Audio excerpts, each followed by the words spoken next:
পড়া লাগাইলাম পুরা বদলা গেছে, বন্ধু বান্ধব গুলা গেল কই? আজকে বললাম মেরা যাইছে কু আমলে তো দেখা সাক্ষাৎ করলো না। কই হয় আইবো মনে হয়। আইবো তাহলে আমরা এই জায়গায় তো আড্ডা দেওয়া তো জানে এনে আইবো না। বন্ধু কি খবর? ওই মামা এদিকে এদিকে এদিকে ওই মেরা যাইছে। আয় এদিকে। বন্ধু এতদিন পর বিদেশ চাইলাম, তো কোনো খোঁজ খবর নাই, কি অবস্থা? আরে মামা কইস না, আমিও বাসা শুনছি তুই বলে আজকে আবি, আন্টি কইলো। হ্যাঁ আম্মুরে কইছিলাম আজকে আমু। আরে বেটা বাংলাদেশের ভালো লাগে না, বিদেশি ভালো আছিলাম বেটা। বিদেশ কি করস দোস্ত? আরে বেটা আমার কাজ করুন লাগে, দুইটা গাড়ি আছে, দুইটা দোকান চলতেছে, 10-12টা স্টাফ আমার আন্ডারে কাম করে, আর তুই কাছে আমি কাম করুম বেটা। হ্যাঁ ঠিক আছে বুঝছি, আয় আটতে আইতেই আয়। কতক্ষণ ধরে হুদ্দে আরে বেটা, কোনো সময় আড়ি নাই আমি বিদেশে থাকা অবস্থায়, তোর আমার এত খাটনি করাইতাছিস।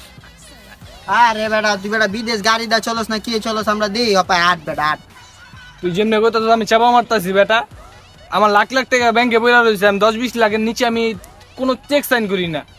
ইসিরে বন্ধু হাত তোর চাপা মাপা ভালো লাগতেছে না, তোর সত্যি কথাটা কুমু। হ বন্ধু আর চাপা তোর ভাল লাগতেছে না? তুই কেন হলে চাপা মার দোস্ত, সত্য কথা না করে আমরা জানি। তুই যে জ্যোতি বাবির অন্যদের টান দিছিলি মাতবরে যে তোর এলাকাতে বাই করে দিছে 6 মাসের লেগা, এলাকায় ঢুকতে না করছে, তুই কস বিদেশ গেছিস। জীবনে বিদেশ গেছিস বেটা?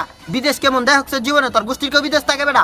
আও বেটা চাপা মারতে বেটা, সরাঙ্গ কাছে চাপা মার লাভি না হবে। তুই আহ বন্ধু আর চাপা মাপা আর ভালো লাগতেছে না। এই তুই যদি চাপা বাদ দেস তাহলে আঙ্গ লাগাই থাক।